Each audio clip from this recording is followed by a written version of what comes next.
Alors bonjour, bienvenue à cette troisième capsule sur la contemplation de la mort, Marana Anusati, un sujet qui peut paraître lugubre à prime abord, mais quand on regarde un petit peu dans l'histoire, on s'aperçoit que cet objet de contemplation qu'est la mort est quelque chose qui a toujours été présent dans l'imaginaire de l'humanité.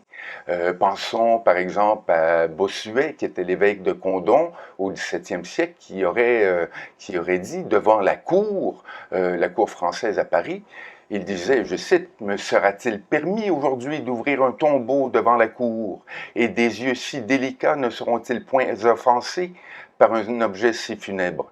Je ne pense pas, messieurs, que des chrétiens doivent refuser d'assister à ce spectacle avec Jésus-Christ. C'est à lui que l'on dit dans notre évangile, « Seigneur, venez et voyez où l'on a déposé le corps du Lazare. » C'est lui qui ordonne qu'on lève la pierre et qui semble nous dire à son tour, « Venez et voyez vous-même. » Jésus ne refuse pas de voir ce corps mort comme un objet de pitié et un sujet de miracle. Mais c'est nous, mortels misérables, qui refusons de voir ce triste spectacle comme la conviction de nos erreurs. Allons et voyons avec Jésus-Christ et désabusons-nous éternellement de tous les biens que la mort enlève. Alors ici, c'est un petit passage qui veut rappeler aux nobles français, les ramener un petit peu à une certaine humilité et en leur rappelant la fatalité de la mort ici. Alors c'est quelque chose qui a été présent, là, bien entendu on est au XVIIe siècle, mais si on retourne un peu plus loin dans l'histoire, jusqu'à un certain point de l'Occident, les premiers pères du désert au IIIe siècle, dans la tradition chrétienne, plusieurs d'entre eux vivaient dans des tombeaux, dans le désert ou en périphérie du désert d'Égypte. Alors l'idée, c'était encore de se rapprocher, d'apprivoiser jusqu'à un certain point cette fatalité de l'existence. Alors là, on est dans la tradition occidentale, mais on trouve ça également dans la grande majorité des traditions de l'Asie. Dans l'hindouisme, par exemple, il y a des ascètes qui vivent dans des lieux de crémation. Justement, toujours pour se rappeler la fatalité de l'existence. Alors moi, je ne veux pas vous amener dans des endroits aussi radicaux, okay, mais on va tout de même aborder le sujet. Et ce qui est intéressant de noter, c'est que la tradition bouddhique, comme bien d'autres traditions religieuses, ont perçu, bien entendu, la mort comme une source de tension. C'est un problème parce que c'est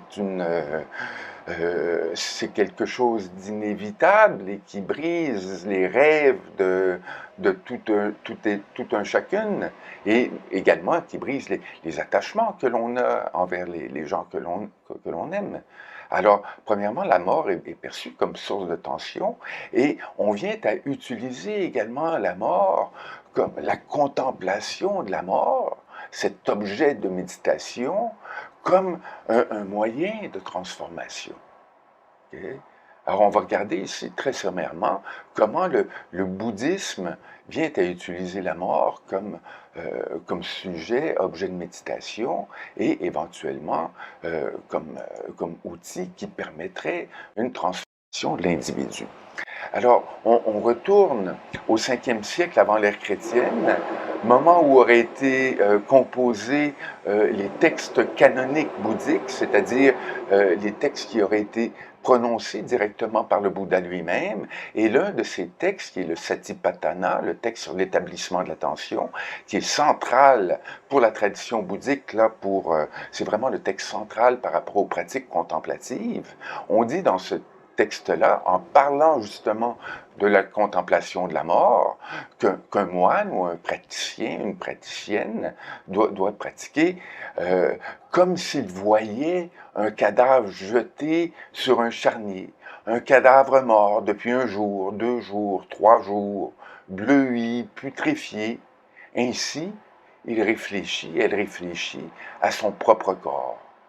Ce corps a la même nature et Vambhavi. Il deviendra de même, il ne sera pas épargné. On développe également la conscience. Ceci ici, c'est un corps comme tous les autres. qui est assujetti à la transformation. Okay? Alors c'est ainsi qu'une personne pratique cette méditation sur la mort en contemplant le corps dans le corps. C'est ça qui est intéressant. Ce texte original, okay, on dit explicitement qu'on contemple, qu'on pratique cette méditation, cette contemplation sur la mort en contemplant le corps lui-même. Okay? Et le premier passage ici, on dit c'est comme s'il voyait. Alors on ne doit pas nécessairement on ne doit pas se placer dans une posture de contemplation directe d'un cadavre ici. Okay? C'est comme si on voyait. C'est ainsi qu'on doit contempler notre corps. Une petite anecdote. En 1985, j'ai fait un séjour de recherche au Sri Lanka dans des milieux monastiques et j'ai entendu parler d'un moine américain qui vivait dans une grotte avec 3 cadavres en décomposition. Et dans la tradition bouddhique, Theravada, la pratique, c'est que les moines n'ont pas de nourriture et les gens viennent tous les jours, viennent leur porter un petit peu de nourriture. Et là, les villageois alentour de la grotte, personne n'osait plus s'approcher en raison des odeurs qui étaient trop fortes. Là. Après 1 mois, 2 mois, les cadavres étaient en décomposition. Alors, tout le monde, ça a fait les manchettes des journaux. Et puis le moine, finalement, il a viré, là, il a décroché, puis il a été interné. Et ça, c'était une pratique qui a été condamnée également par le milieu monastique. C'est beaucoup trop extrême. Et puis le moine n'était pas dans une pratique qui était jusqu'à un certain point équilibrée. Okay? Et quand on regarde les textes, et quand on regarde également comment cette méditation sur la mort est généralement pratiquée dans la grande majorité des milieux monastiques Theravada, okay, c'est une pratique qui est réflexive. On regarde, c'est notre corps lui-même qu'on observe et on tente de prendre conscience de cette nature éphémère jusqu'à un certain point. Là, on va faire un saut dans le temps et je vais vous amener dans un autre genre littéraire qui a été composé 1000 ans plus tard et qui se démarque ici avec le Visuddhimagga, qui est un texte particulier, le chemin de la purification, okay, qui est une œuvre qui expose en fait les 3 aspects. C'est concentré ici sur les 3 aspects de la méditation, c'est-à-dire la moralité, la concentration et la sagesse. Alors, ça a été écrit, ça, vers le 5e siècle de l'ère chrétienne par Buddhaghosa au Sri Lanka. Et là-dessus, il y a une très grande section sur la contemplation de la mort. Et c'est particulièrement intéressant parce qu'on voit que c'est un petit peu différent comme pratique que ce qui était présenté dans le Satipatthana 1000 ans auparavant. Okay? Mais c'est également abordé plus en détail. Alors, Buddhaghosa, ici, recommande de se rendre à un endroit solitaire, tranquille, au pied d'un arbre ou une petite cellule ou une chambre fermée, avec peu de bruit, sombre. Et là, on s'entraîne ainsi. La mort va prendre place. La faculté de la vie va finir.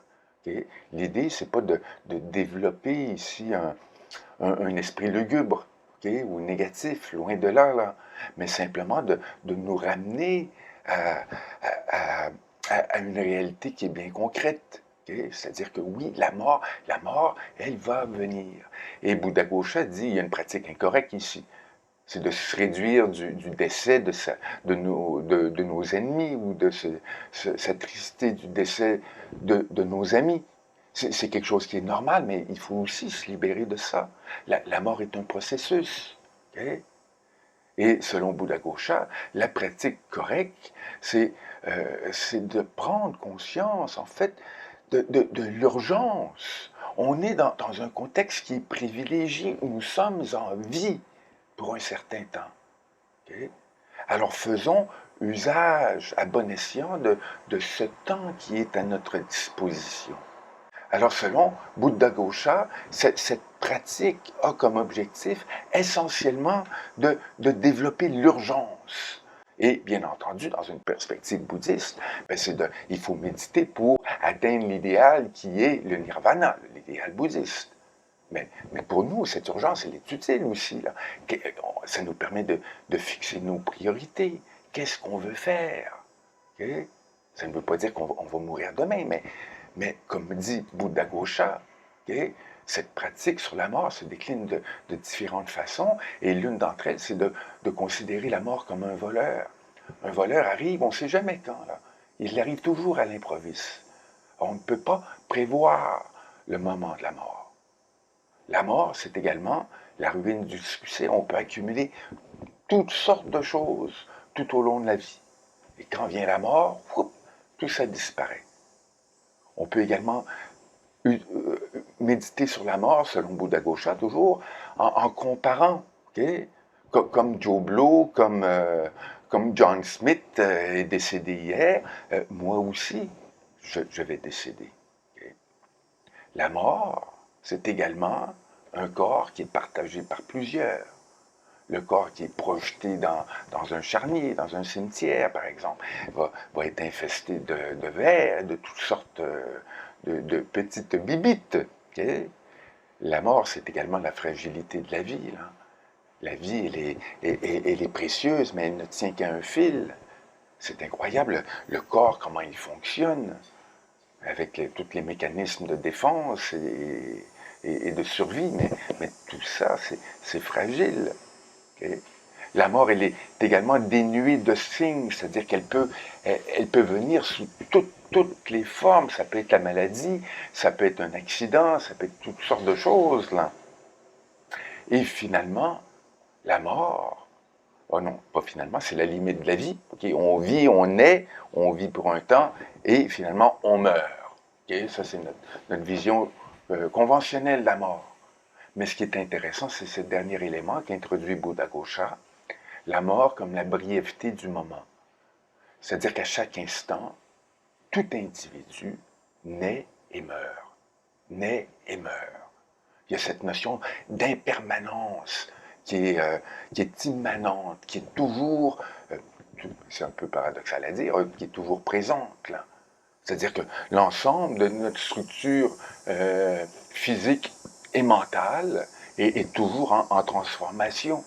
Alors ici, cette pratique qui est recommandée, cette dernière pratique recommandée par Bouddha Ghosa, okay, elle est très différente des pratiques antérieures, là, de voir la mort comme un voleur ou comme la limite de la vie.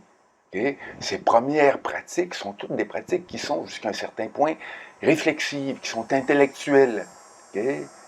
On rumine, c'est une façon de percevoir la mort.